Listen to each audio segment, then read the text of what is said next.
j'emploie le mot Ourobor, qui dérive du nom de ce serpent mythique Ouroboros, qui se mange la queue. Mais, à mon sens, Ourobor, c'est quelque chose... Pourquoi est-ce que j'utilise ce mot?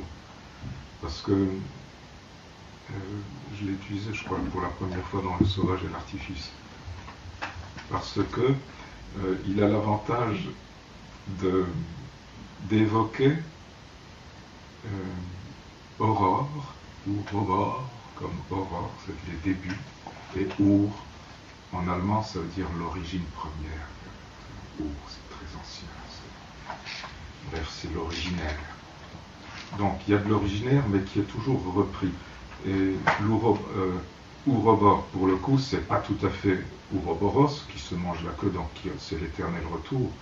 Mais la vision mésologique n'est pas du tout un éternel retour, ou la vision trajective. Elle est une spirale indéfinie.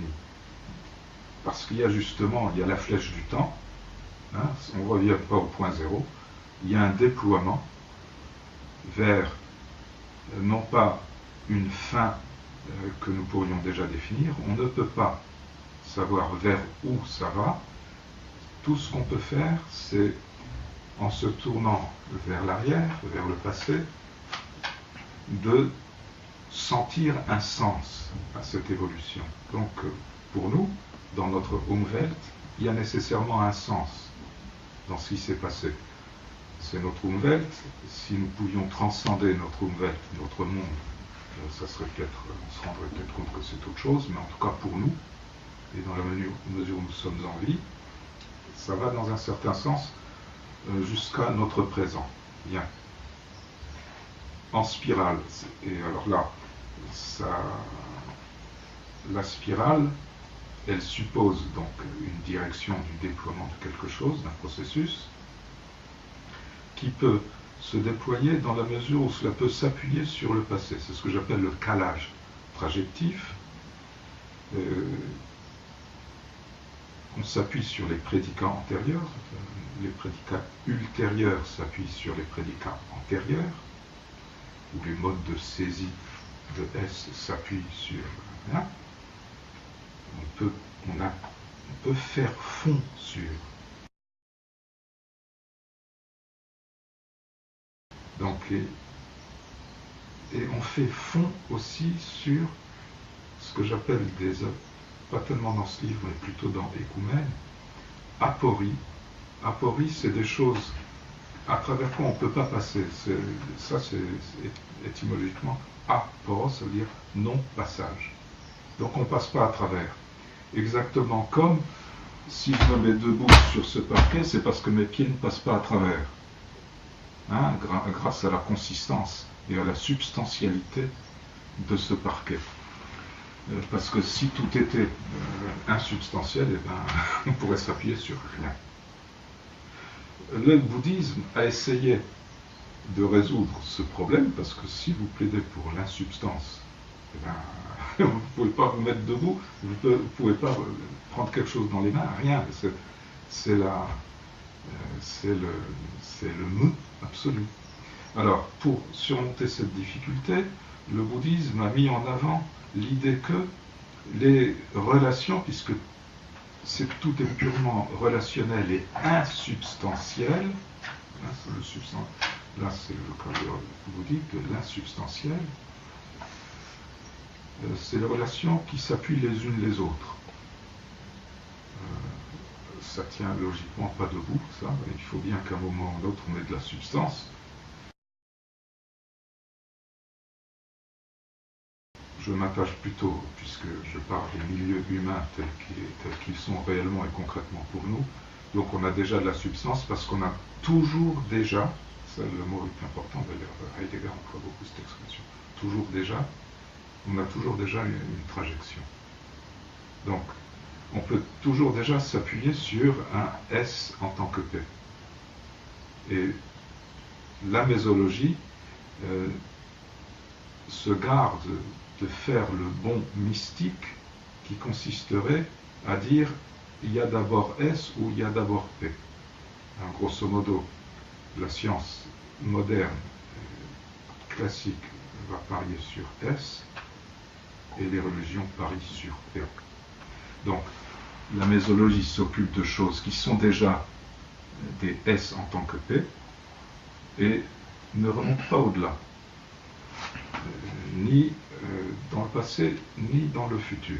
Donc on s'occupe de l'histoire concrète, voilà, ce qu'on peut savoir historiquement.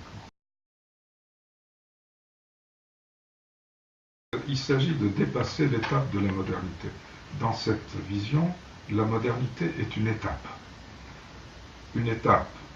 qui a permis une immensité, enfin une grande quantité de ce qu'on a appelé le progrès, et ça, merci, mais ça, c'est ce que nous laisse, ce que nous a permis, nous a apporté la modernité, mais à poursuivre dans cette direction sur les bases de la modernité, c'est-à-dire le dualisme, on va dans le mur. Ça, je ne suis évidemment pas le premier à le dire, et on a donc besoin de retrouver un fondement dans la nature, ça c'est contre le métabasisme, de réembrayer la culture à la nature, ça c'est contre le paradigme moderne qui a débrayé, discrétisé la culture de la nature. Bon, reconcrétiser, ça c'est contre aussi ce paradigme moderne classique qui a discrétisé, qui a abstrait. Il s'agit, tout en reconnaissant tout ce que nous a apporté la modernité, de reconnaître en même temps que la modernité nous a fait perdre la cosmicité qu'avaient toutes les cultures pré-modernes, c'est-à-dire elles fondaient notre être dans la nature, ce que nous appelons aujourd'hui la nature. Beaucoup de cultures pré-modernes n'avaient même pas le concept de nature. C'était plus concret justement. Vous voyez le ciel, la lune, etc. Mais le concept de nature, autre question. Mais ce qu'a fait la modernité, c'est qu'elle a décosmisé, et fondamentalement décosmisé.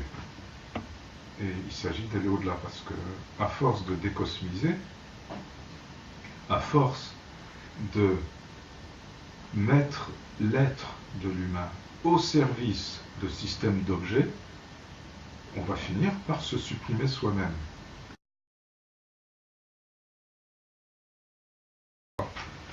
Ce qu'a fait la modernité, d'un côté, la pratique de la science, la connaissance en général. Il y a une tendance lourde au déterminisme, au réductionnisme déterministe. Et par exemple en biologie, de réduire le biologique à une mécanique, comme Jacques Monod l'a fait. C'est-à-dire, comme le dit très bien le titre de ce livre fameux, le hasard et la nécessité. Le hasard, c'est n'importe quoi, n'importe où, n'importe quand. Et la nécessité, c'est de la mécanique. Bien. Et il n'y a rien entre les deux. Or, la réalité, elle est justement entre les deux. Elle est dans la contingence du vivant, de la contingence de l'historique, ou de l'évolutionnaire, suivant l'échelle de temps qu'on choisit. C'est ça la réalité. Donc c'est la perspective méthodologique, elle est là-dedans, et le hasard, le pur hasard n'existe pas, parce qu'il est nécessairement, les choses, même si ça se produit tout d'un coup comme ça à l'improviste, c'est nécessairement interprété d'une certaine manière qui est fonction d'une certaine histoire. Et en ce qui nous concerne, d'une certaine technique, ça suppose donc une certaine cosmicité, un cosmos. Voilà, j'ai oublié l'autre perspective inverse et opposée au réductionnisme déterministe, c'est la réaction qu'ont eu les sciences humaines de récupérer le libre arbitre, comme disait la tradition, et qu'on appelle l'arbitraire aujourd'hui. Pour sauver l'arbitraire, on va fermer le signe sur lui-même. Donc là, c'est la perspective constructiviste, sémiologiste, etc., qui aboutit à faire planer l'humain dans l'azur sans plus de base sur la Terre. ça aussi, la mésologie récuse aussi bien le réductionnisme que le métabasisme.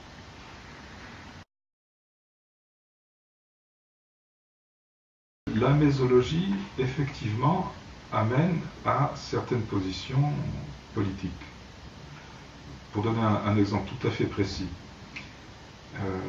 dans la perspective mésologique, et plus particulièrement à partir de la notion de médiance, le concept de médiance, l'être humain est double, c'est-à-dire il a un corps animal individuel et il a un corps médial qui est collectif et qui se déploie dans le temps, dans l'histoire.